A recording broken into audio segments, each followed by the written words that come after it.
fazer agradecimento a vocês que estão aqui conosco. Movidos pelo amor. Quem pode entender o coração humano? Não há nada que engane tanto como ele. Está doente demais para ser curado. Eu, o Senhor, examino os pensamentos e ponho à prova os corações. Eu trato cada pessoa conforme a sua maneira de viver, de acordo com o que ela faz. Jeremias 17, 9 e 10. E assim que saberemos que pertencemos à verdade de Deus e que o nosso coração se sente seguro na presença dele. Pois se o nosso coração nos condena, sabemos que Deus é maior do que o nosso coração e conhece tudo. 1 João 3, 19 e 20. Que nesse momento também nós testemunhemos o amor de Deus de forma concreta. Um amor que nos transforma em pessoas prudentes, solidárias e com palavras de ânimo e conforto para todos os que estão enfermos, preocupados, desempregados. Não é hora de agir movidos exclusivamente pelo dinheiro. Isso sim é pecado, do qual Deus nos convida à reflexão e à mudança de atitude. Que ao agirmos guiado pelo amor de Deus, nossas consciências estejam tranquilas e confiantes na força de Deus, revelada nas ações conjuntas, às quais somos todos convidados. Vou fazer uma breve oração. Bondoso Pai Celeste, nós estamos vivendo algo desconhecido para nós. Por isso, muitos não levam as orientações a sério.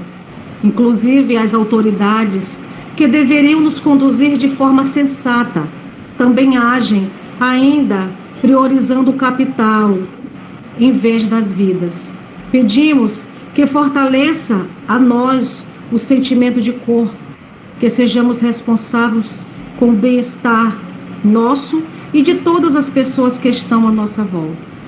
Dá que com paciência e em constante postura de oração, saibamos guiar todas as recomendações das autoridades sanitárias, a fim de que com isso, cuidemos do bem mais importante que tu nos presenteaste, a nossa vida e a vida das pessoas que nós amamos. Estes dias de medo e dor haverão de passar. Dar que quando passarem, tenhamos crescidos como humanidade e estejamos conscientes da força das ações conjuntas. Que a tua mão protetora esteja sobre nós e a tua bênção restabelecedora se revele nas pessoas, por Cristo Jesus, que nos revelou a sua face amorosa. Amém. Então, com estas palavras de amor, de denúncia, de tantas, a gente possa iniciar o nosso estudo bíblico de hoje, o nosso encontro. Pastor Nelson, a sala, o espaço é todo seu. As boas-vindas para Elizabeth, que acaba de entrar agora. Ah, Elizabeth, seja bem-vinda. Que legal. Então, o tema é a origem do povo de Israel. Esse é o mesmo tema quantas sessões que eu já fiz? 1, 2, 3, no mínimo 3. Eu acho que foram 3. Hoje é a 4ª sessão, se eu não me engano. E esse estudo não é um estudo bíblico tradicional, porque o estudo bíblico tradicional pega um texto bíblico e fala sobre a mensagem que esse texto contém. O desafio era de olhar a Bíblia com os olhos de um historiador e ver nos textos bíblicos o fundo histórico que levou à existência de um povo chamado Israel. Então, essa é uma empreitada muito... não é muito fácil essa empreitada. Nós vimos que, então, o povo de Israel, como qualquer outro povo, tem suas origens um tanto na escuridão, porque quando um povo ainda não existe, está em surgimento, a gente não tem indicadores, não tem coisas concretas sobre o povo, né? Mas sabemos a partir do testemunho bíblico que há diversos grupos que mais tarde formaram o povo de Israel. E o próprio texto bíblico nos diz isto, né? Primeiro nós abordamos a história dos chamados patriarcas, dos ancestrais do povo de Israel. Abraão e Sara, Isaac e Rebeca, Jacó e suas 4 mulheres, né? Então, vimos que essas pessoas têm uma característica e têm uma cultura de seminomadismo e que tem uma consciência de pertença ao povo dos arameus. Então, o primeiro grupo são arameus imigrantes na Palestina que vão formar o povo de Israel. Esse é o primeiro grupo. Foi uma sessão inteira que nós dedicamos a isso. O segundo grupo, nós também dedicamos uma sessão inteira sobre esse grupo, é o grupo que vem da tradição do Êxodo, é o grupo que esteve escravo no Egito, que foi libertado do Egito e que foi até a Palestina, a terra prometida, e que se estabeleceu na Palestina, assim como também os arameus errantes. É o segundo grupo, nós chamamos isso de o grupo de Moisés ou o grupo do Êxodo.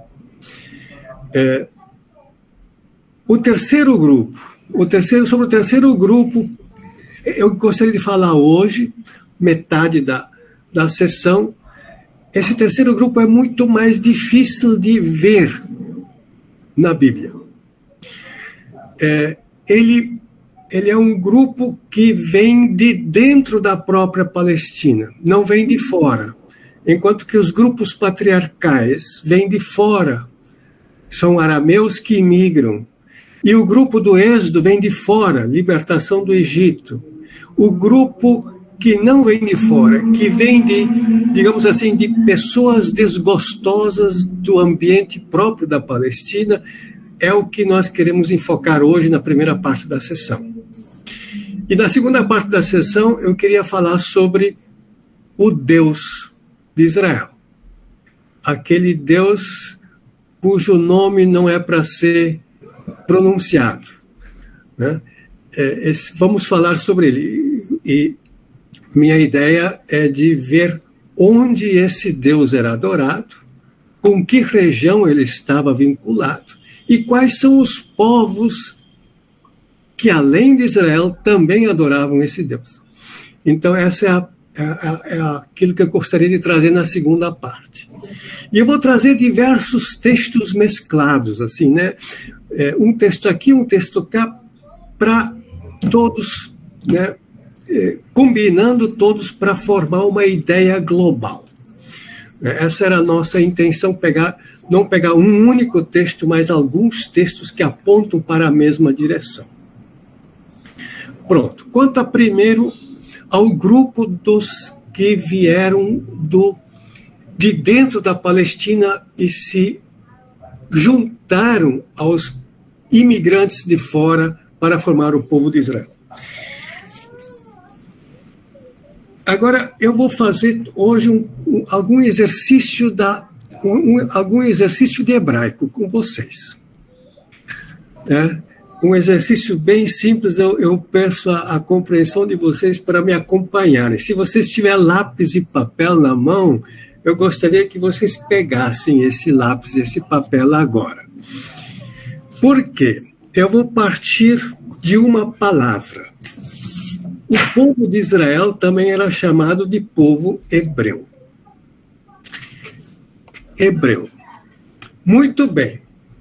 Vocês sabem também que a escrita hebraica, assim como até hoje, não se escreviam as vogais, somente as consoantes. E as 3 consoantes do termo hebreu, escrevam aí, é um H, é um B e é um R. H, B, R. Como a gente vai pronunciar isso no original, a gente não sabe, na verdade. O hebraico diz ivri, quer dizer, com duas vogais, com 2 is. Essas 3 vogais nós encontramos em textos extra-bíblicos. Ou seja, hebreus nós encontramos em textos que não estão na Bíblia. E isso que chamou o interesse dos pesquisadores em descobrir quem eram esses hebreus que não estão na Bíblia, que estão fora da Bíblia. A versão, as 3 consoantes que se encontram fora da Bíblia são H, P, em vez de B, P, P de pato e R. Mas o B e o P das línguas semíticas são intercambiáveis, de modo que se trata do mesmo radical, das mesmas 3 consoantes com o mesmo significado. O significado exato a gente não sabe. Mas eu vou ler alguns textos extra-bíblicos. Eu vou dizer quais são os textos. Os textos extra-bíblicos foram encontrados no Egito, num lugar chamado El Amarna. É o nome árabe moderno para esse sítio arqueológico. E esse sítio arqueológico, chamado atualmente de El Amarna, era uma antiga cidade administrativa do faraó Amenófis IV. Ou seja, nós estamos no século XIV e século XIII a.C. Nós vimos que no século XII no século XIII e XII surge o povo de Israel. Então, são 100 anos antes do surgimento de Israel, nós temos textos extra-bíblicos que nos falam de hebreus. E isso é muito interessante. Então, esses textos que foram encontrados são correspondências. Correspondências de reis de cidades da Palestina, cartas escritas ao faraó, ou pedindo ajuda, ou falando mal dos inimigos, ou dizendo que estão sendo caluniados, os mais diversos assuntos. E nessas cartas aparecem os hebreus. Eu vou ler alguns trechos para vocês terem uma noção dessas cartas. Eu tenho aqui um livro aí com diversas dessas cartas, eu escolhi algumas. A primeira carta é do rei Milquili, é o rei da cidade de Gezer, escrito ao faraó. Então a introdução é bastante formal, é quase idêntica em todas as cartas. Começa assim: ao rei egípcio, naturalmente, meu senhor, meu Deus, meu sol, assim fala Milquili, teu servo, a poeira de teus pés. Caí 7 vezes e 7 vezes aos pés do rei, meu senhor, meu Deus, meu sol. Essa é a introdução da carta, né? O rei de Gezer se jogando aos pés do faraó do Egito, que é o dono, nessa época, o Império Egípcio é o dono da Palestina, é o dono dessas cidades todas. Então, muita humildade. E aqui o que ele diz? Ele pede para o faraó: o rei, meu senhor, salve seu país das mãos dos hebreus. Na verdade, ele não diz hebreu aqui. Essas cartas foram escritas em língua acádica. Ele diz apiru. Em vez de hebreu, ivri, ele diz apiru. Uma outra carta. Do rei agora de Jerusalém. Jerusalém já existia muito antes de Israel. Esse rei se chama Avdirepa. Então, ele escreve ao faraó: por que amas os apirus e odeias os governadores? Por que amas os hebreus e odeias os governadores? Outra carta do mesmo rei diz aqui, ele acusa um colega dele, o rei de Siquém, chamado Labaia, e diz dele: ele deu o país de Siquém aos apirus.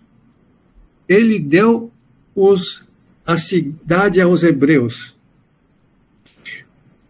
E uma terceira carta do mesmo rei, ele diz: o país do rei desertou em proveito dos apirus. E assim vai.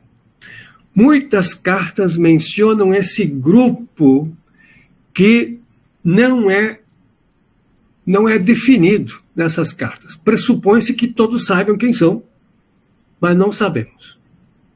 E são cartas escritas 100 anos antes dos hebreus israelitas que nós conhecemos. Quem são esses apiru? Um estudioso, exegeta e teólogo dos Estados Unidos, chamado Norman Gottwald, escreveu um livro de 900 páginas para tentar explicar quem são esses apiru. Ele coletou todos os textos existentes e todas as passagens bíblicas que poderiam ser vinculadas e chegou à seguinte conclusão: esse grupo de apirus é um grupo não étnico, mas é um grupo social. Um grupo social que não mais teve espaço e oportunidade no sistema feudal daquela época, no sistema de cidades-estado.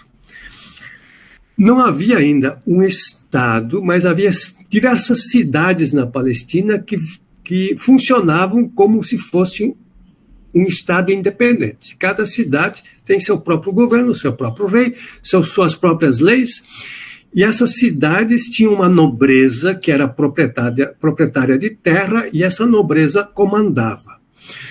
E essas cidades entre si disputavam território, e ali essas guerras produziram muitos fugitivos, muitas pessoas desenganadas, muitas pessoas endividadas, muitas pessoas perseguidas, e essas pessoas se organizavam como grupos que vendiam o seu serviço.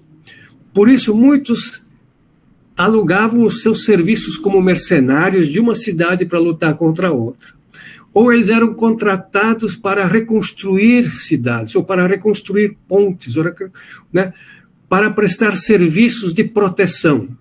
Então, a partir disto, esse Norman Gottwald chega à conclusão de que havia um grupo grande de excluídos do sistema feudal da época que fez parte do futuro Israel, que se juntou a esses imigrantes, porque também esses imigrantes viviam na periferia, e esses fugitivos também tinham que fugir para a periferia quando eram perseguidos. Esses eram os hebreus, e dali que vem o nome hebreu para o povo de Israel, por causa desse grupo que fez parte, então, do futuro Israel.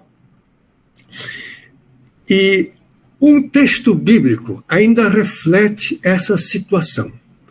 É o texto bíblico de 1 Samuel 22. Quem tiver a Bíblia pode abrir, é um versículo só que eu vou ler. 1 Samuel 22 trata de Davi. O que ele diz de Davi? O versículo 2 do capítulo 1 Samuel 22 diz o seguinte: ajuntaram-se a ele, Davi, todos os homens que se achavam em aperto, e todo homem endividado, e todos os amargurados de espírito, e ele se fez chefe deles. E eram com ele uns 400 homens. Esse versículo, as pessoas dizem que reflete muito bem essa situação do Zapiru.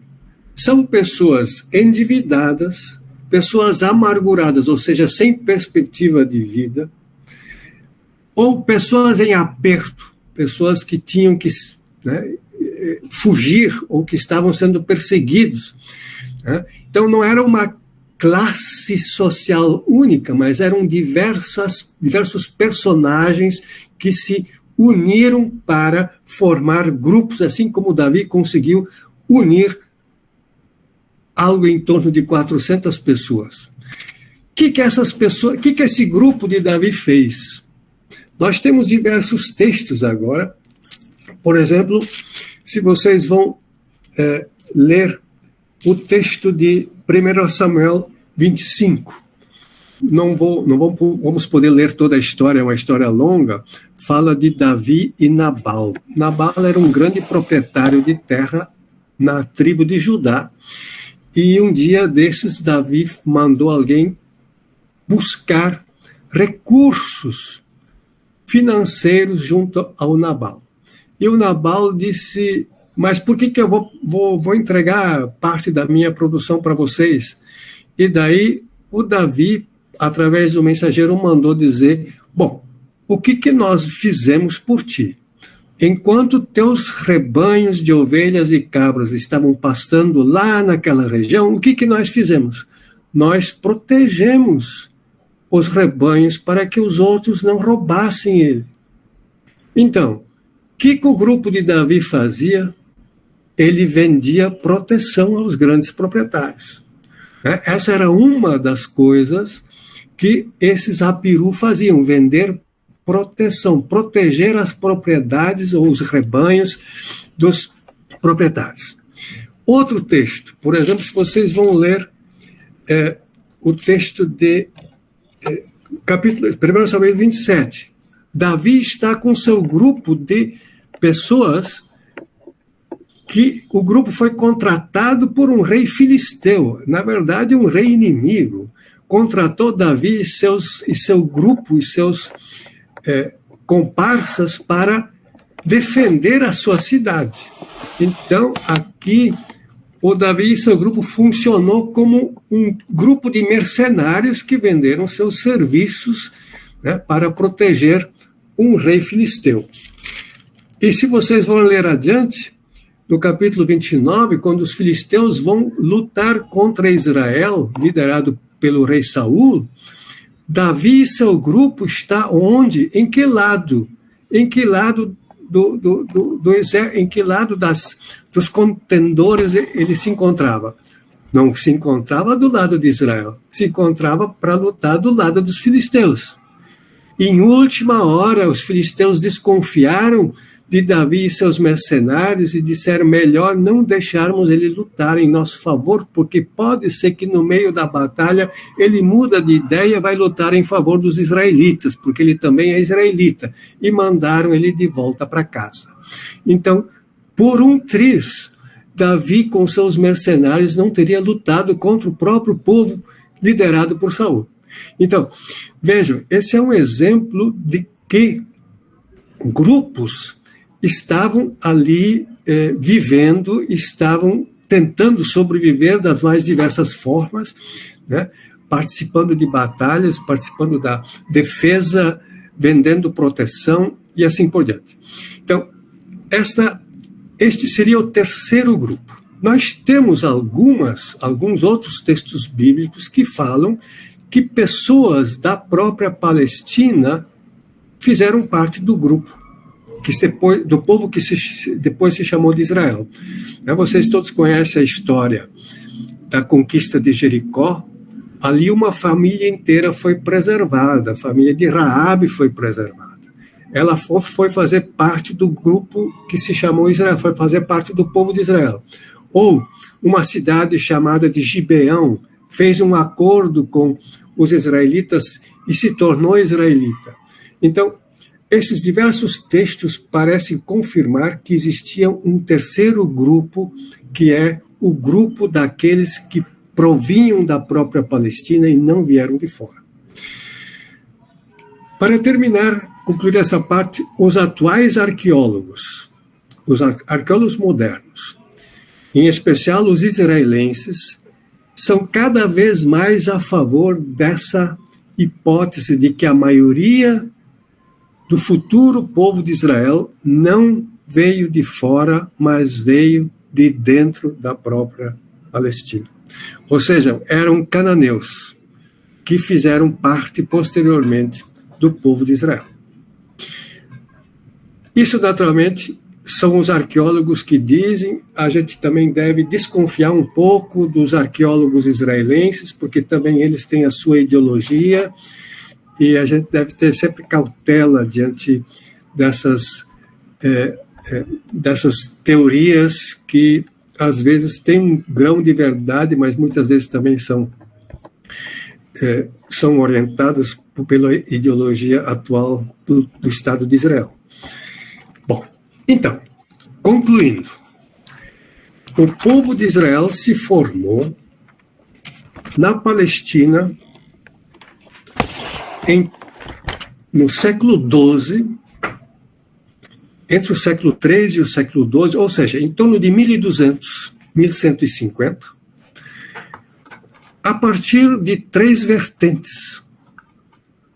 A vertente de imigrantes arameus, a vertente do grupo de Moisés, ou do Êxodo, e a vertente do grupo de cananeus que participaram da formação de um novo povo. A grande pergunta é essa: como grupos tão diferentes puderam fazer parte de um povo? Como é que aconteceu essa coesão de modo que surge aquilo que podemos chamar de povo?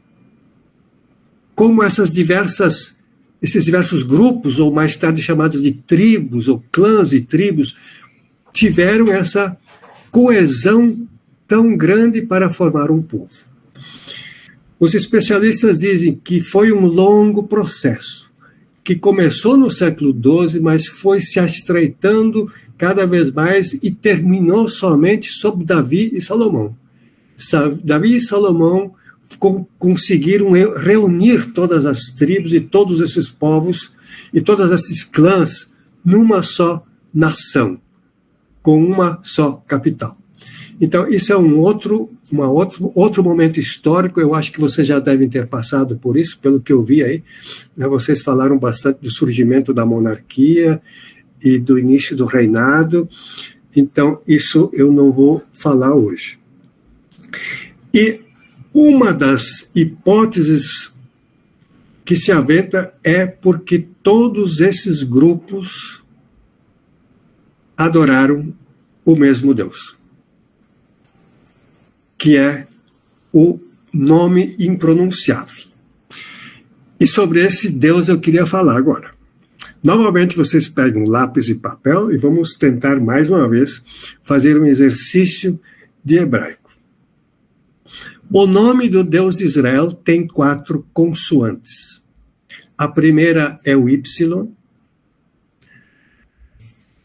a segunda é o H, a terceira é o W,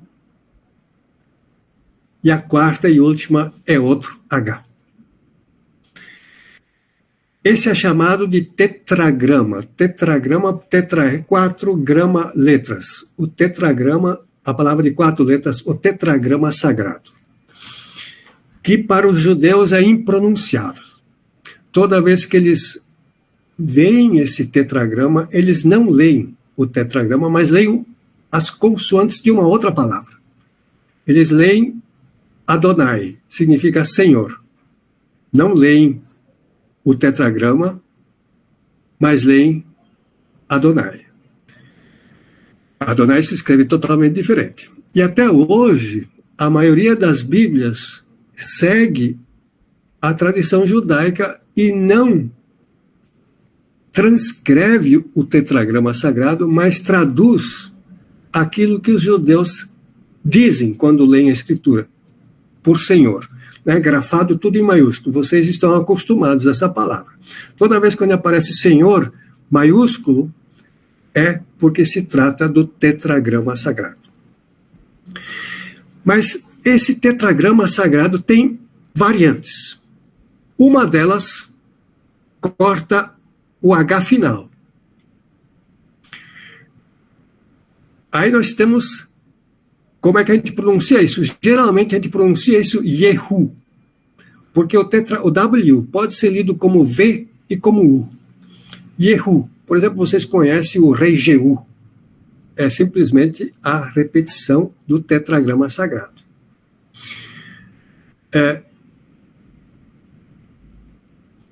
Ou vocês conhecem muitos nomes de profetas que terminam em Ias. Isaías, Jeremias, Ezequias, o rei Ezequias, né? Ou o rei Josias. Todos esses nomes que terminam em Ias, no hebraico terminam em Ahu. Ou seja, Y, Yahu. Y, H, U, W. YHW. Ou seja, Isaías significa Yeshayahu. Ou então, Yahu é o nome do Deus de Israel no final da palavra. E o começo da palavra é uma forma verbal que é um desejo ao recém-nascido, ao se dar o nome. Yeshayahu significa que Yahu o salve, o proteja. Né? Jeremias, Yirmeyahu. Ezequias, Hiskiyahu. Ou Josias, Yeshayahu.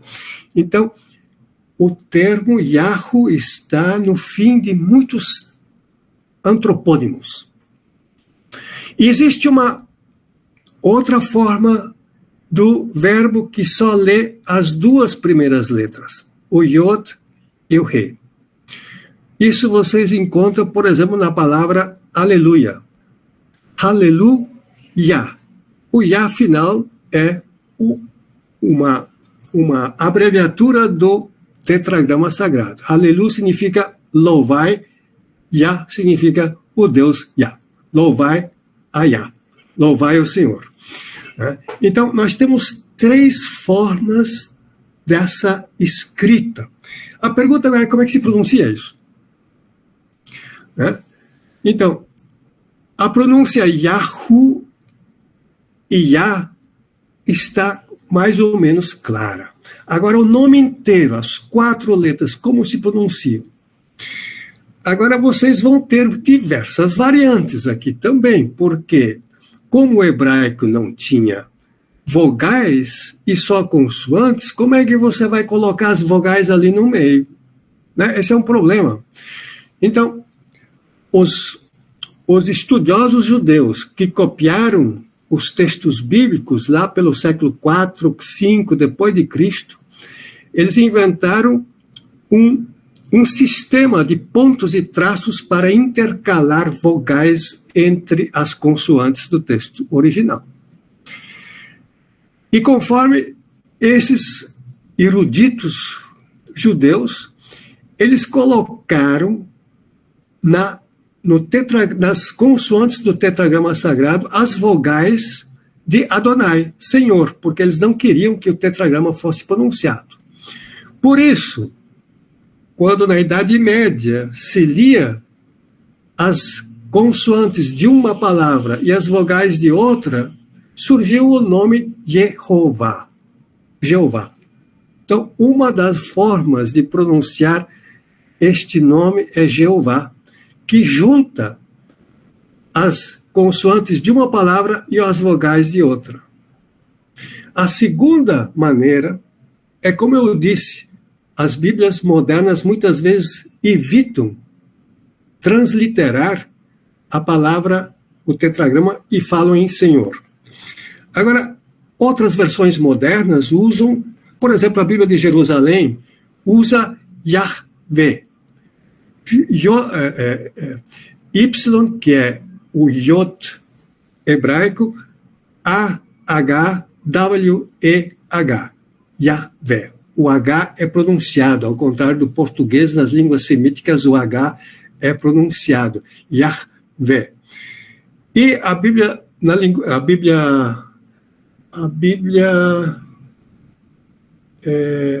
linguagem de hoje, agora usa Senhor.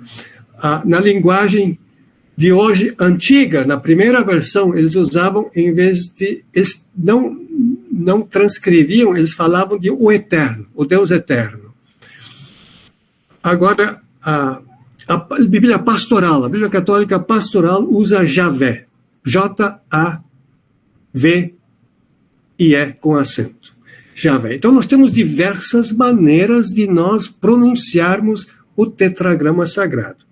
Senhor, Yahvé, Javé, Jeová, Jeová. Essas são tentativas de podermos transliterar esse nome sagrado. Bom, o que significa esse nome? Também aqui eu vou apresentar 4 tentativas de explicar, porque nós não sabemos ao certo o que esse nome significa. Se vocês forem para aquele texto básico, onde há a única tentativa de explicar o nome, Yahvé, eu vou falar em Yahvé agora, porque a pesquisa acadêmica fala em Yahvé, a única tentativa bíblica de tentar explicar o texto, o nome, está em Êxodo 3, capítulo 14. O que diz ali? Êxodo 3, capítulo 14, diz, é a vocação de Moisés, e Moisés é enviado ao Egito, e daí Moisés pergunta, quem eu vou dizer que me enviou, se eles me perguntaram? Se me perguntaram quem te enviou, eu vou dizer o quê? Que devo responder? E Deus disse a Moisés, eu sou o que sou. Assim responderás aos israelitas, eu sou, envia-me a vocês. Bom, explica, mas não explica. Quer dizer, confunde mais do que explica. O que esse texto quer dizer? Eu sou o que sou. Eu sou aquele que sou. Vem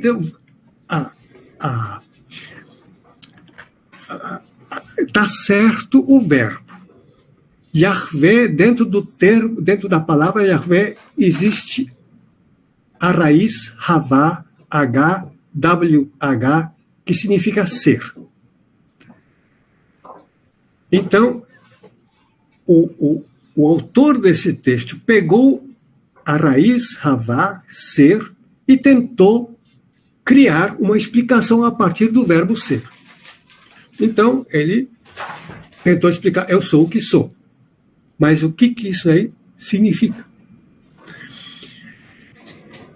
A antiga tradução grega traduziu isto como eu sou o ser eterno, aquele que não tem começo nem fim. E por isso a Bíblia, na linguagem de hoje, na primeira versão, traduziu por Deus eterno.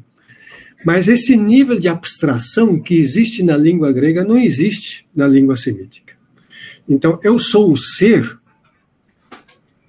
isso não tem muito sentido no hebraico. Então, a primeira explicação é o próprio texto que dá. 2 versículos antes de Êxodo 3,14, ou seja, em Êxodo 3,12, ele explica ou dá um indício de que isso pode significar. Eu sou o que sou, no versículo 12 diz, eu estou contigo. Ou seja, eu sou significa eu estou contigo. Eu sou significa aquele que está contigo. É a primeira explicação que se pode tirar aqui desse próprio texto bíblico. A segunda explicação, a explicação do meu orientador de doutorado. Ele diz que o verbo ser não é um verbo estático, mas é um verbo dinâmico. Por exemplo, você, no começo do relato da criação, diz lá, o que diz lá quando Deus diz, haja luz, não é? Na verdade, no hebraico diz, seja luz. Quer dizer, o verbo ser é um verbo de movimento. Tornar a ser, vir a ser, né? Aparecer, acontecer. Então, o verbo não é estático, mas é dinâmico. Então, a partir disso, ele diz que eu sou o que sou, significa eu sou aquele que vou me mostrar para vocês. Aquele que vai aparecer a vocês. Aquele que vai se manifestar a vocês. Ou seja, na libertação do Egito, eu vou me mostrar. E aí vocês vão saber quem eu sou. Eu sou aquele que se manifestará na história. E uma última tentativa de explicar esse tetragrama sagrado é eu sou aquele que chama a existência, porque é o causativo do verbo ser, aquilo que vai vir a ser, aquilo que faz acontecer. Eu sou aquele que faz acontecer, que chama a existência. São diversas tentativas, mas, francamente, a gente tem que confessar que a gente não sabe o que originalmente significou esse nome de Deus. Mal sabemos pronunciá-lo. E por isso muitos evitam pronunciá-lo. Então, eu sei que eu estou fazendo uma confusão na cabeça de vocês. Quem é esse Deus de Israel? Como é que se chama? O que ele significa? Nós não sabemos. Só temos hipóteses. E com essas hipóteses a gente pode trabalhar e pode fazer teologia. E é o que Franciele vem fazendo todo esse tempo, com essas hipóteses de quem é esse Deus. Ela está fazendo teologia, está fazendo as pregações dela, e assim por os estudos bíblicos dela, e assim nós continuamos a lida. Talvez isso seja um sinal simbólico. Nós nunca poderemos captar totalmente a divindade. Ela sempre vai escapar do nosso alcance. Quem sabe o texto bíblico não quer mostrar para isso. Vocês querem entender o que é Deus, vocês nunca vão conseguir entender. Vocês querem chamar o meu nome, vocês nunca sabem como pronunciá-lo. Como é que vocês vão falar? O meu nome tem muitos nomes. O meu nome pode ser dito de muitas formas. Talvez é isso que o próprio texto bíblico nos queira dar a entender. Não adianta vocês tentar descobrir que vocês não vão conseguir. Aqui, eu quero terminar essa primeira parte. Agora, eu vou um passo adiante. Quando começou a ser adorado esse Deus impronunciável? Os textos bíblicos nos dão 3 respostas a essa pergunta. E eu vou citar cada vez um texto bíblico. Gênesis capítulo 4, 26. Gênesis capítulo 4, 26. Ou seja, muito antes da existência do povo de Israel. Eu até tenho dificuldade de achar o texto aqui. Gênesis 4, 6. O Gênesis 4 fala do assassinato de Abel, por parte de Caim. E esse assassinato, essa história termina 4:26. Desculpa, 4:6 não termina a história. 4:26, lá que termina a história. E 4:26 disse: Sete também teve um filho a quem chamou de nós. E bem no finalzinho, foi então que se começou a invocar o nome do Senhor. Ou seja, aqui aparece o tetragrama sagrado. Foi aí, nos descendentes de Caim, que se começou a invocar o nome do Senhor. Muito interessante, né? Os descendentes de Caim começaram a invocar esse tetragrama. Ou seja, ele existiu antes da existência de Israel. Vou citar um segundo texto bíblico. Êxodo 3, esse mesmo texto que nós tínhamos. Êxodo 3, 1 a 14, vai descrever a história de Moisés e a sarça. Essa história nos relata que Moisés estava pastoreando o rebanho de cabras de seu sogro, chamado Jetro. Em outros textos ele tem outro nome, mas isso não interessa agora. E ele foi além do deserto, num monte chamado Horebe, e lá ele viu a manifestação desse Deus, que se dá a conhecer a ele. Então, aqui esse Deus começa a ser conhecido por Moisés, fora de Israel, na terra dos midianitas, que é a terra do sogro de Moisés. O terceiro texto está em Êxodo 6. Êxodo 6, versículo 2 e 3.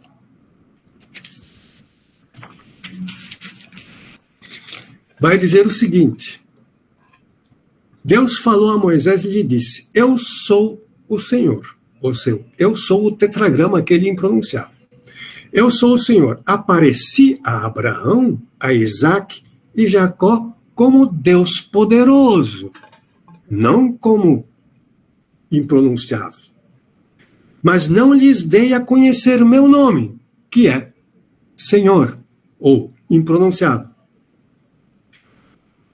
Quer dizer, ele se dá a conhecer a Moisés, primeiramente para Moisés, no Egito. Antes disso, os outros não o conheciam. Então, temos 3 versões de quando se inicia essa adoração a Yahvé.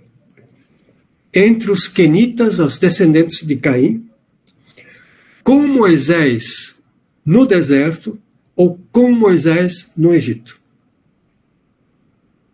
As 3 combinam em 2 coisas. Yahvé começou a ser adorado fora de Israel e antes de Israel. As 3 afirmações concordam nisto. E isto agora é muito interessante. Agora, o terceiro passo. Primeiro, o nome. Segundo, foi quando começou. Terceiro, onde. Onde se deu. Com que lugar geográfico esse nome está vinculado. E agora nós temos muitos textos bíblicos aqui que colocam a origem ou vinculam o tetragrama sagrado. Vinculam Yahvé com o sul da Palestina, o sul do Mar Morto, na região daquilo que hoje se chama de Arabá. Arabá é aquela... ao sul do Mar Morto, entre o Mar Morto e o Golfo de Aqaba, tem a região seca que está ainda abaixo do nível do mar, que se chama Arabá. E nos 2 lados da Arabá tem uma região montanhosa. E para essa região montanhosa indicam diversos textos bíblicos. Eu vou citar só alguns. Um que é muito interessante porque é provavelmente o texto mais antigo do Antigo Testamento, que é Juízes 5, o Cântico de Débora. O Cântico de Débora deve ter surgido em torno de 1100 a.C., porque tem uma linguagem muito arcaica, que muitas vezes é muito difícil de traduzir ainda hoje, porque não é o hebraico normal, é um hebraico muito primitivo. Este cântico, Juízes capítulo 5, no versículo 4 diz: Senhor, quando saíste de Seir, quando marchaste das campinas de Edom, a terra tremeu, e os céus se dissolveram, e as próprias nuvens destilaram água. Texto difícil de entender, né? O que o texto diz? Que Yahvé, o Deus israelita, para ajudar numa batalha, se deslocou de Seir, que é uma região montanhosa ao sul da Palestina, das campinas de Edom, que é um povo que mora nessas regiões montanhosas. Ou seja, a concepção é que Deus mora na região montanhosa e para ajudar os israelitas ele tem que se deslocar até lá. Então, vincula-se o Deus Yahvé a uma região montanhosa ao sul da Palestina. E agora, o versículo seguinte: os montes ficaram abalados à vista do Senhor, aquele que vem do Sinai. Aquele do Sinai. Aqui, a região montanhosa é vinculada com o Sinai. Então, conforme este texto, Yahvé está vinculado ao Sinai. A luz acendeu. Moisés encontra Deus numa montanha, no Monte Horebe. Aqui, o Sinai. E nós sabemos que Sinai e Horebe são dois nomes para o mesmo monte. Então, provavelmente, e há mais textos em Deuteronômio, em Abacuque, nos Salmos, onde o Deus Yahvé é vinculado ao Monte Santo. Seja ele de nome Horebe, seja ele o Sinai. E isso parece que não é uma invenção. Então, parece que originalmente o lugar geográfico o lugar de adoração é uma região montanhosa chamada de Sinai, que é também a região dos Edomitas, a região dos Quenitas e a região dos Midianitas. Né? Outra vez, soa nos ouvidos. A região dos Midianitas. Jetro, sogro de Moisés, era sacerdote midianita. E nós temos um texto extra-bíblico, por incrível que pareça, um texto egípcio, que cita Yahvé, que cita não o tetragrama, mas a forma abreviada, Yehu. E esse texto egípcio onde é que está? Do século XIII, fala da terra dos nômades de Yahu, vizinha à terra dos nômades de Seir. A mesma coisa que o livro de Juízes, vincula Yahvé com as montanhas de Seir. E entre as montanhas de Seir, entre essa região montanhosa, se encontra o Monte Sinai ou Horebe. Eu não quero entrar no detalhe da geografia agora, porque isso é um outro problema. Porque nós até hoje não sabemos direito onde fica esse monte. Os turistas sabem, mas os acadêmicos não. Porque os textos bíblicos não falam da geografia que os turistas querem saber. Os turistas olham no mapa e veem o Monte Sinai na península do mesmo nome. Só que a identificação do Monte Sinai com o Jebel Musa, os árabes chamam esse monte de Jebel é Monte Musa, Monte de Moisés, é uma suspeita da mãe de Constantino, que fez uma peregrinação e fundou um mosteiro no monte, na Península do Sinai. E ela disse, isso aqui deve ter sido o Monte dos 10 Mandamentos. E fundou o mosteiro de Santa Catarina ali.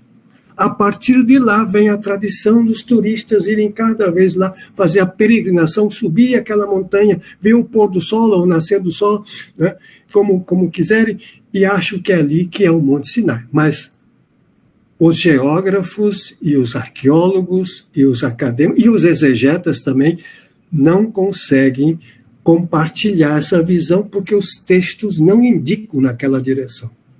Os textos que eu indiquei aqui indicam numa outra direção, bem mais próximo da Palestina. Mas eu não quero entrar nessa discussão.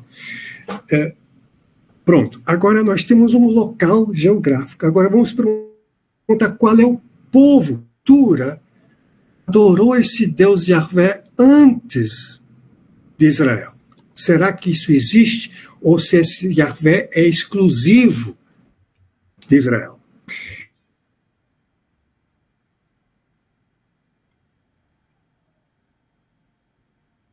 Deus que era adorado antes da existência de Israel. E por quem? Muito provavelmente pelos midianitas. Os midianitas,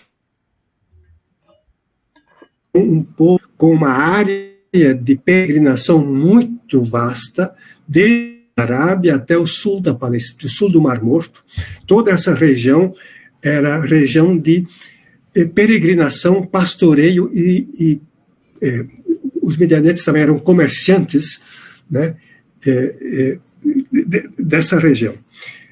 E nós lembramos da história agora de Êxodo 2:16 e Êxodo 3:1, onde Moisés foge do Egito porque ele estava sendo perseguido, e ele encontra quem? Ele encontra mulheres num poço querendo dar água de beber para os seus rebanhos, e outros pastores vinham atrapalhar e impediam que elas dessem água. E o Moisés tomou o partido dessas mulheres e ajudou elas a darem de beber aos seus rebanhos. E essas mulheres foram para casa e avisaram seu pai. E como é que o pai chamava? O pai se chamava Jetro, ou em outros textos Reguel, em outros textos ele se chamava Jeter, mas não interessa o nome aqui. E esse pai dessas moças é sacerdote midianita, era sacerdote do povo de Midian. E esse pai diz, mas por que vocês não trouxeram o estrangeiro para cá? Já que ele ajudou vocês, vamos oferecer nossa hospitalidade. Afinal, a hospitalidade árabe é conhecida até hoje, né?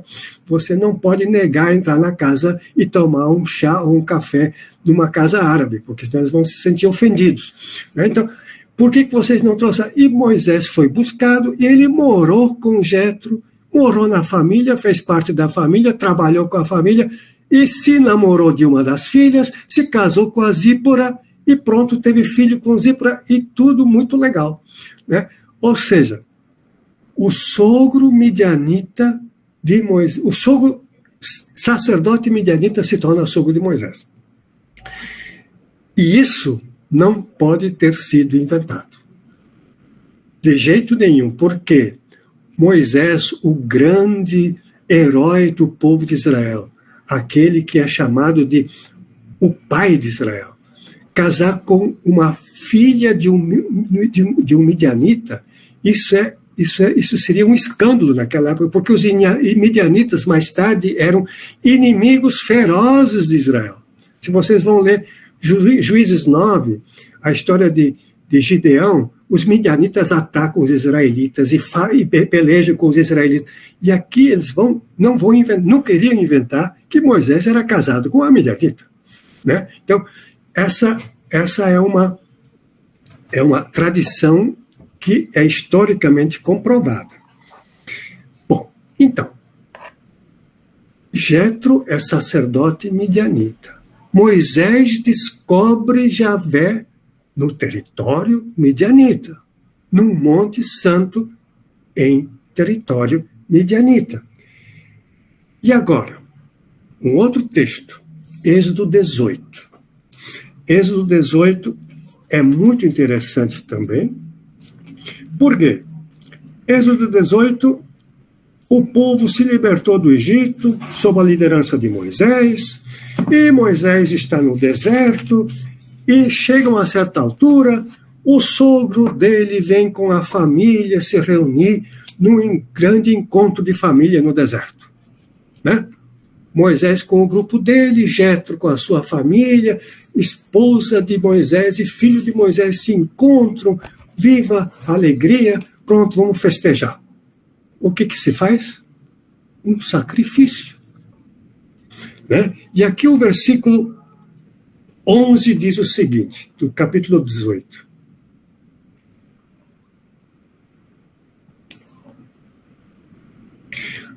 Agora, Jetro fala, agora sei que o Senhor, ou seja, o nome impronunciável, se mostrou maior do que todos os deuses, pelo fato de os egípcios terem agido com arrogância contra eles. Jetro, sogro de Moisés, ofereceu um holocausto e sacrifícios a Deus. Arão e todos os anciãos de Israel vieram comer com ele na presença de Deus. Bom, aqui a gente poderia pensar, veio Moisés com o seu grupo, né, exaltando o Deus Yahvé e libertou eles da opressão, e Jetro aqui está dizendo no versículo 11, eu vou me confessar, eu vou agora querer ser desse Deus também, vou querer agora adorar esse Deus também. Poderia ser uma confissão a esse Deus de Moisés. Mas acho que não. Porque o versículo 12 diz o quê? Na frente de Arão e na frente de Moisés, quem faz os sacrifícios? O sacerdote Jetro. O anfitrião não é nem Moisés, nem Arão. Os sacrifícios feitos a Yahvé são feitos por Jetro. Ou seja, Jetro é o sacerdote de Yahvé. É ele que vai fazer os sacrifícios no Monte Santo. Então, esses textos indicam que o Monte Sinai fica no território midianita e os midianitas tinham esse monte como um monte de peregrinação porque lá eles adoravam o Deus Yahvé. E o Deus que se revela nesse monte é originalmente o Deus Yahvé. E nós temos um último texto, esse eu já mencionei na última vez, né? Eu deixei vocês em suspense, eu acho, né? Foi o texto de Êxodo 4, né? O texto feminista de Êxodo. Êxodo 4, vocês se lembram quais são os versículos? Êxodo 4, versículo 24 a 26. Eu leio de novo para os que não estiveram na última vez. Êxodo 4, 24 a 26. Moisés está indo de volta ao Egito, para onde ele foi enviado por Deus, junto com a sua esposa Zípora, a esposa midianita Zípora, e o filho deles. E durante a viagem, num lugar de pousada, o Senhor, ou seja, Yahvé, encontrou-se com Moisés e queria matá-lo. Zípora, então, pegou uma faca de pedra, cortou o prepúcio do filho e tocou-o nas virilhas de Moisés e disse, tu és para mim um marido de sangue. E o Senhor, ou seja, Yahvé, deixou-o em paz. Esse texto é um dos textos mais controvertidos do Antigo Testamento. Mas ele deve ser muito antigo por dois motivos. é o único lugar onde uma mulher faz a circuncisão de um filho. Em todo o resto do Antigo Testamento, sempre são os pais que circuncidam e nunca as mães. Em segundo lugar, porque aqui se usa uma faca de pedra, ou seja, ainda não se conhece o bronze ou o cobre, mas ainda se usa a pedra. Estamos na idade da pedra.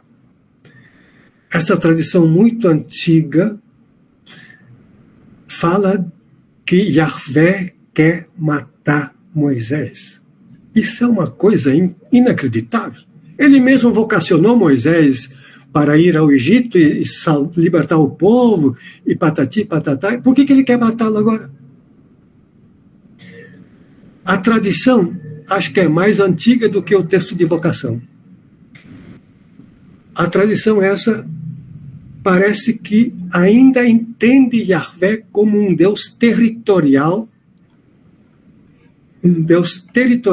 e um Deus que é o patrono de um povo só. O Deus é patrono dos midianitas, e Moisés não é midianita. A mulher dele é. O filho dele é. Porque no povo semita, quem é filho de mulher, a mãe é que determina a etnia. Até hoje, filho de mãe judia é judeu. Agora, filho de pai judeu não precisa ser judeu. Então, o filho é midianita, a mãe é midianita, Moisés não. Yahvé, como um Deus territorial e patrono de um povo, vai atacar aqueles que são intrusos. Moisés é intruso, mas a Zípora conhece o seu Deus e sabe qual é o ritual que se usa para aplacar esse Deus e para lidar com ele, para salvar pessoas. Então, aqui, Zípora é a protagonista, porque ela conhece Yahvé. Também isso indica que Moisés aprendeu com os midianitas e com a sua mulher quem era esse Deus de nome impronunciável. Pronto. Concluindo,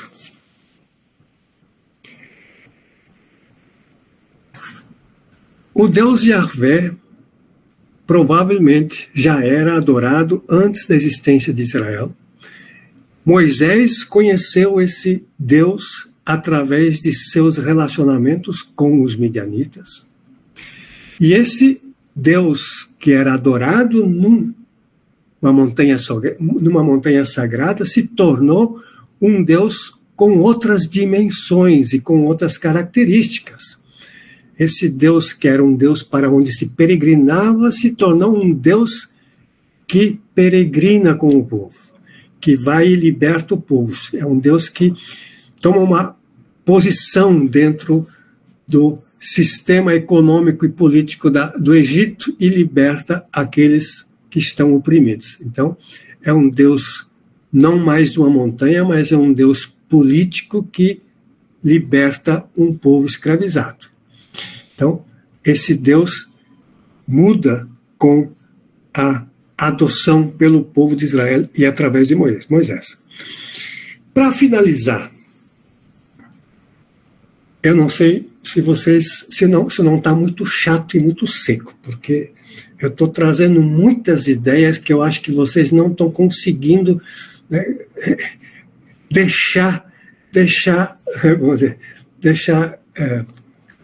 sentar a poeira. Eu espero que eu não esteja fazendo muita confusão na cabeça de vocês. Só para te acalmar com relação a isso, esse tema tem continuado a ser trabalhado, o Tarcísio está trabalhando sobre essa temática, então ele está voltando de outras formas, com outras abordagens, só para dar tranquilidade para ti com relação a isso. Eu não sei o que vocês já abordaram, e por isso eu estou falando assim, talvez eu esteja até chovendo no molhado. Tudo novo, não te preocupa. No fim, agora eu queria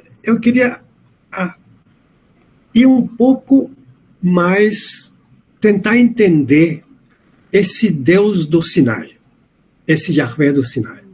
são textos um pouco esquecidos na teologia, são textos que a gente também na liturgia pouco usa, mas vocês vão notar que um texto aqui se usa mesmo na liturgia, mas que no entanto, eu acho que nos dão uma outra dimensão dessa divindade, desse Deus de Israel. Nós conhecemos o Deus dos patriarcas, conhecemos lá, né, é o Deus peregrino que caminha junto com o seu povo.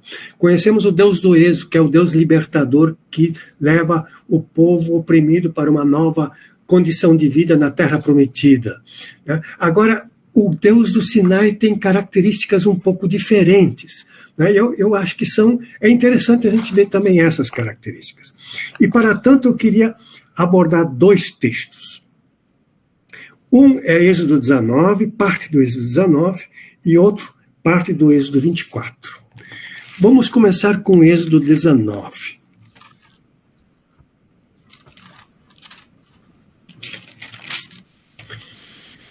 Êxodo 19, vamos pegar um trechinho só, os versículos 16 até 20.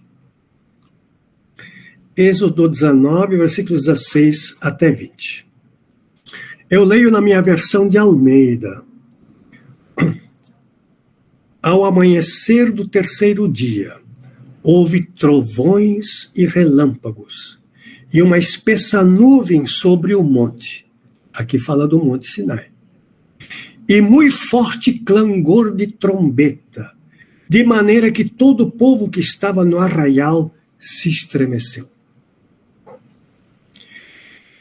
E Moisés levou o povo fora do arraial ao encontro de Deus e puseram-se ao pé do monte. Agora, e todo o monte Sinai fumegava, porque o Senhor descera sobre ele em fogo.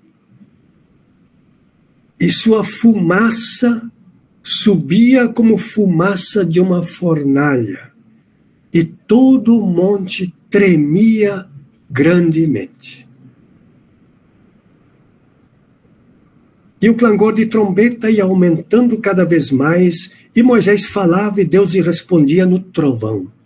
E descendo o Senhor sobre o cimo do monte Sinai, chamou o Senhor a Moisés para o cimo do monte, e Moisés subiu. Esse pequeno trecho tem muito simbolismo e muitas imagens. 2 imagens chamam a atenção.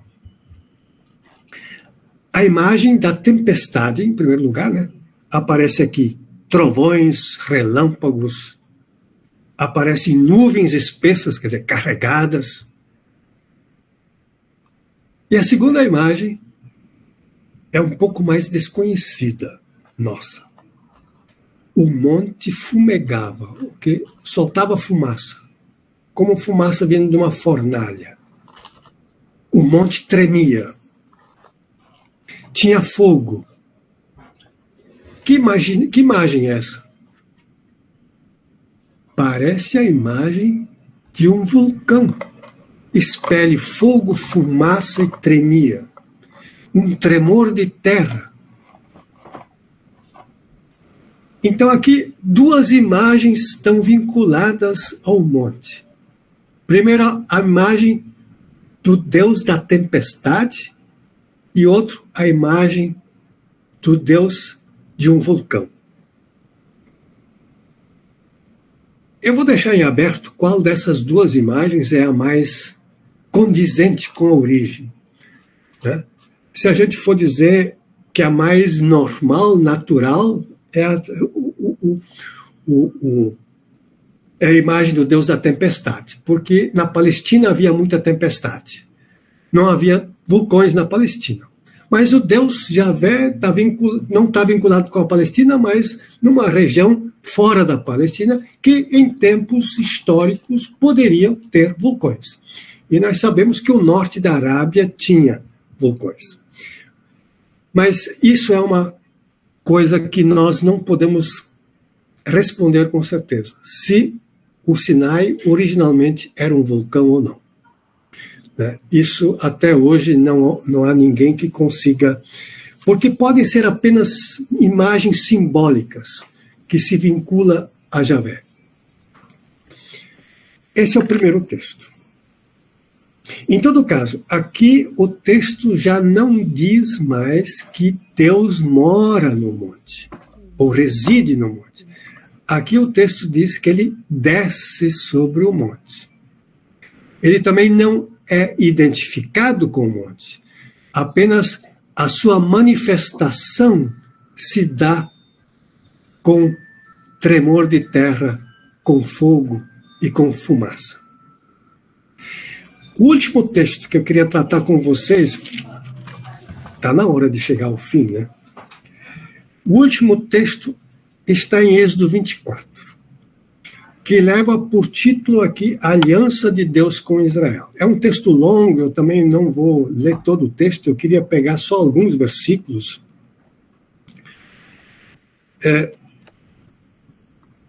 Primeiro, eu vou ler os versículos 1 e 2, e depois 9, 10 e 11.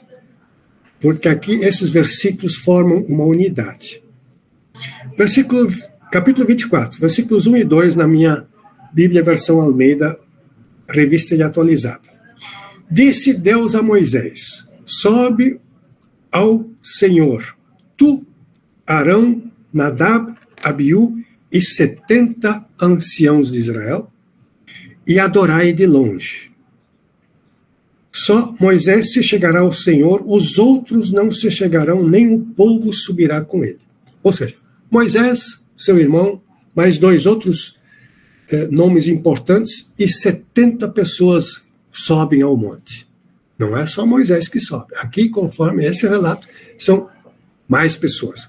E a história continua no versículo 9. E subiram Moisés, Arão, Nadab, Abiú e os 70 anciões de Israel. E agora, prestem atenção. E viram o Deus de Israel, sob cujos pés havia uma como pavimentação de pedra de safira, que se parecia com o céu na sua claridade. Ele não estendeu a mão sobre os escolhidos, os filhos de Israel. Porém, eles viram a Deus e comeram e beberam. Esse texto é muito curioso. Em primeiro lugar, é o único lugar onde se diz que alguém viu Deus. Esses 2 versículos são únicos. Como é que alguém pode ver Deus? O resto do Antigo Testamento diz: quem vê Deus morre. Não se pode ver Deus. Deus é invisível. Aqui se diz, eles viram Deus. Ou seja, é um texto muito antigo.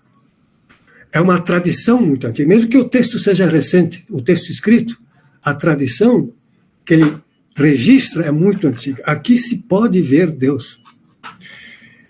E agora, existe uma tentativa de descrever a Deus. O versículo 10 tenta descrever, só que não conseguem descrever Deus, mas consegue descrever o lugar onde ele pisa. O lugar onde ele pisa é algo parecido com uma pavimentação de pedra de safira. A safira, que cor tem a safira? Azul. Ou seja, ele pisa no pedra de safira como se fosse um reflexo do céu na terra. Ou seja, lá onde Deus pisa é o céu que está na terra.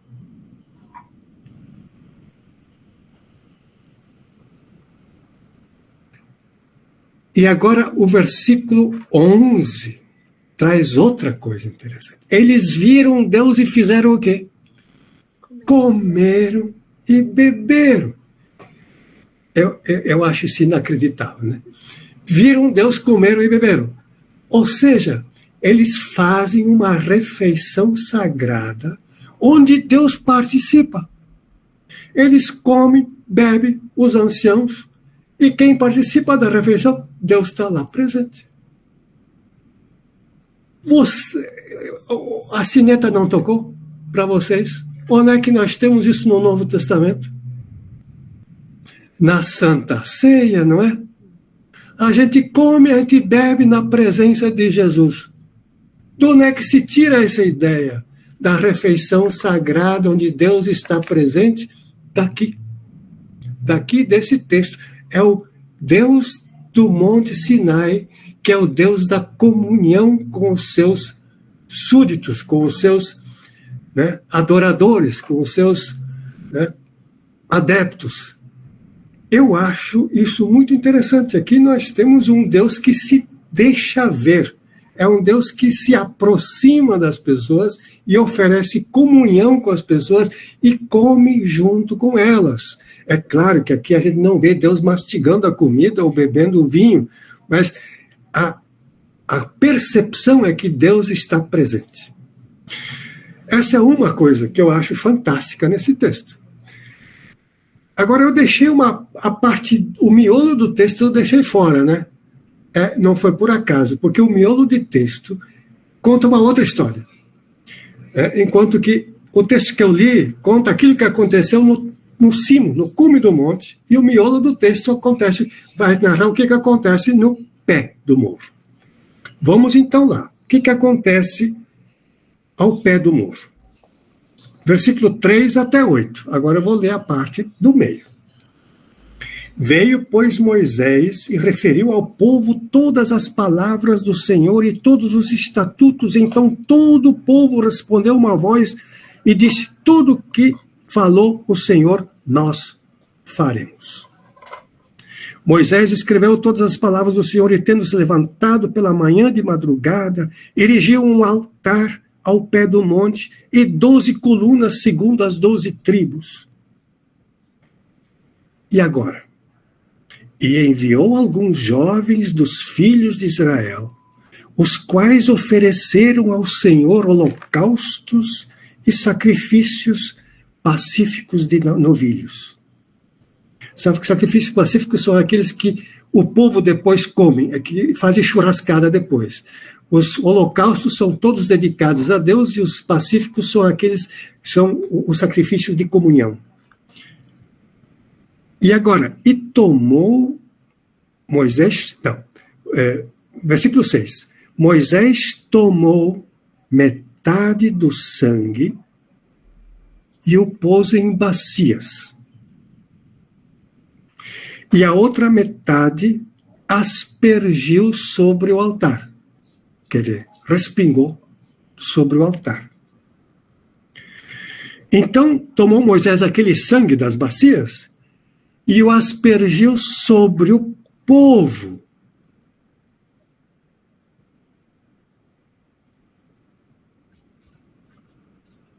Eu esqueci de ler o versículo 7, mas tanto faz. No versículo 8, tomou Moisés aquele sangue e os aspergiu sobre o povo e disse: eis aqui o sangue da aliança que o Senhor fez convosco a respeito de todas essas palavras. Aqui nós não temos ver a Deus. Aliás, Deus nem aparece. O que aparece? O altar que representa Deus, ou seja, a presença de Deus está no altar. E o povo. Então nós temos a presença de Deus no altar e o povo. E o sangue do sacrifício é derramado no altar e aspergido no povo. Para quê? O que significa esse ritual? É um ritual também único no Antigo Testamento. Nunca em outro lugar se tem um ritual parecido. O sangue aqui, eu acho que tem a função de unir pessoas. É o sangue unificador. Né? Somos do mesmo sangue. O mesmo sangue nos une. Então, a aliança no sangue é a aliança entre Deus e o povo que se unem no sangue. Através do sangue ocorre essa comunhão de Deus com o seu povo, que se chama aqui de aliança. E o sininho também tocou aqui. Este é o sangue da aliança. Onde é que aparece? Este é o sangue da nova aliança na Santa Ceia. Então, veja, o Novo Testamento constrói em cima da teologia desse Deus do Sinai para falar da aliança no sangue derramado por Jesus Cristo. O sacrifício não são os novilhos aqui que foram sacrificados, mas é Jesus Cristo. Por isso a aliança é a nova aliança. Para finalizar, eu acho que traz de novo esse texto, sobre esse Deus do Sinai. Quais são as características desse Deus do Sinai?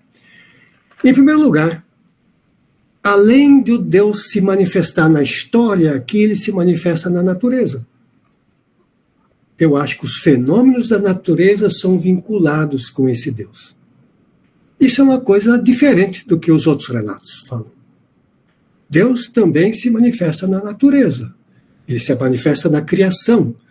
Também se manifesta na natureza que é perigosa, como uma tempestade ou como um vulcão. Não é? Aqui nós vemos aquilo que chamamos de o santo. Né? O sagrado pode ser medonho e fascinante. O sagrado pode incutir medo, mas ao mesmo tempo fascina. Aqui nós temos um aspecto do sagrado que pode meter medo. Mas, ao mesmo tempo, esse Deus que pode meter medo é o Deus que se aproxima das pessoas e se deixa ver pelas pessoas e oferece sua comunhão. Ou seja, aqui temos o Deus da comunhão e da aliança. Então, é um Deus um pouco diferente. É um Deus que nós cultuamos em nosso culto, na Santa Ceia, na comunhão de mesa. Nós, quando a gente senta na mesa, a gente está em comunhão, porque partilhamos o mesmo pão, a mesma comida. Então, aqui nós temos uma outra visão desse Deus, diferente do Deus do Êxodo e do Deus dos patriarcas. É isso que eu queria trazer. Eu vou parar por aqui. Que final arrebatador. Nossa, fantástico. Eu estou encantada por esse Deus do Sinai. Eu vou parar de falar aqui também. Eu gostaria só de acolher Elizabeth e o Rodrigo pela primeira vez aqui no nosso estudo. Que bom ter vocês conosco. O Delmar já está quase de casa, né, Delmar? Eu não vou falar... Eu vou ver se alguém tem pergunta, alguma contribuição, alguma dúvida. Esse é o momento. Abre o microfone lá. Tem uma dúvida. Pode falar, Rodrigo. É o seguinte, a minha pastor foi muito fascinante, eu estou encantado também. E me surge uma pergunta no decorrer da explicação do pastor. Esse Deus impronunciável, esse tetragrama sagrado, como a gente chama Yahvé, Jeová, Javé, como eu posso dizer, como ele penetrou no Israel do Norte? Porque, geograficamente, a explicação foi localizada no Pátio do Sul. E parece que Israel do Norte adorava o deus cananeu, né? O panteão cananeu, que era El. Né? De uma certa forma, me parece, eu não sei por a forma que Yahvé se tornou predominante a ponto de assimilar todos os atributos de El. Eu tenho essa dúvida. Como que Yahvé se tornou cultuado no norte, no Israel? Muito inteligente a sua pergunta, Rodrigo. E eu tenho uma resposta. Através do grupo de Moisés. Veja, existem a gente pergunta, esse grupo de Moisés foi morar onde? Onde é que ele ficou? O que aconteceu com ele quando chegou na Palestina? Então, existem 3 indícios de que as tribos de Efraim e Manassés são formadas pelo grupo de Moisés. Por quê? Em primeiro lugar, naquelas listas de nomes das genealogias, aparecem nomes egípcios somente nas tribos de Efraim e Manassés. Segundo,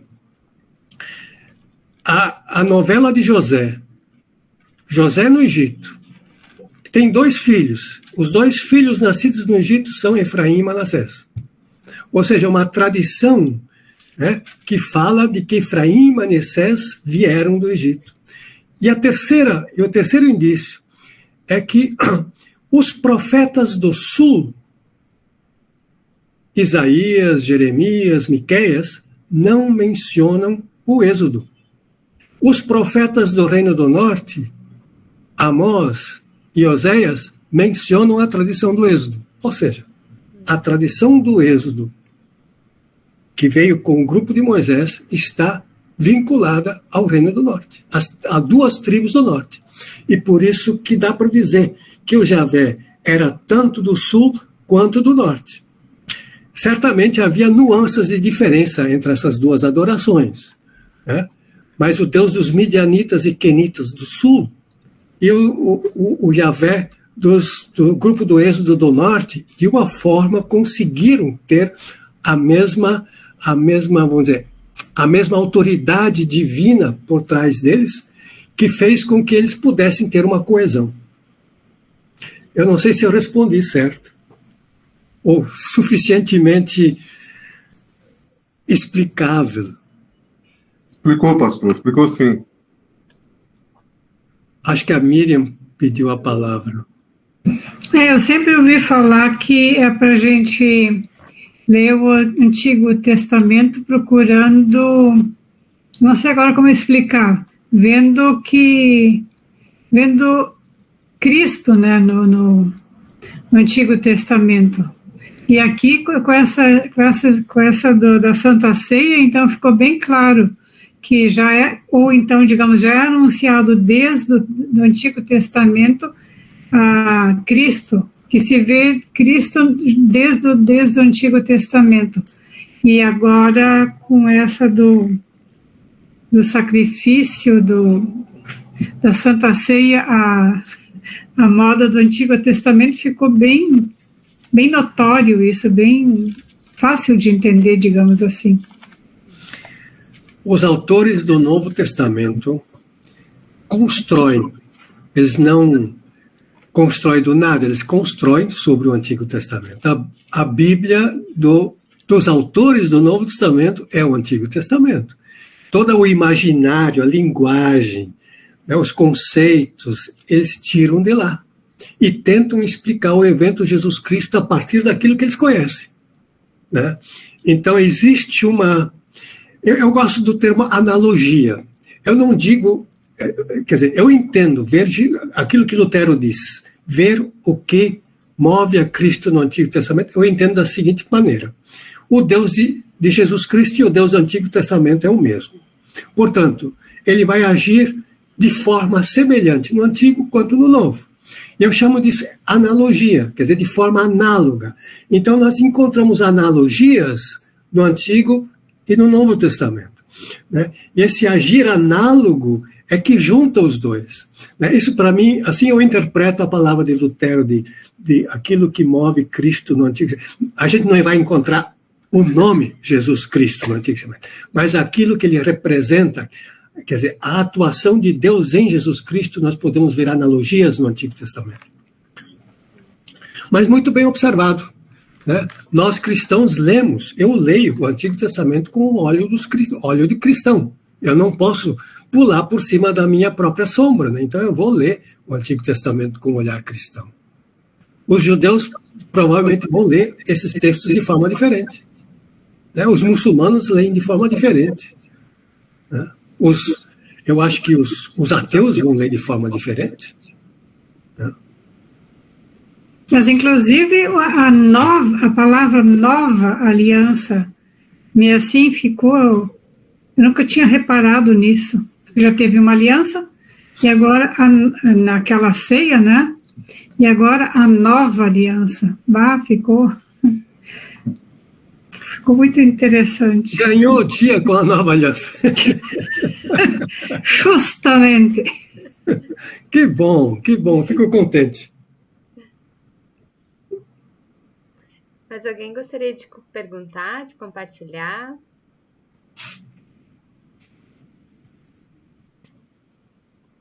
Pode abrir o microfone, Elizabeth.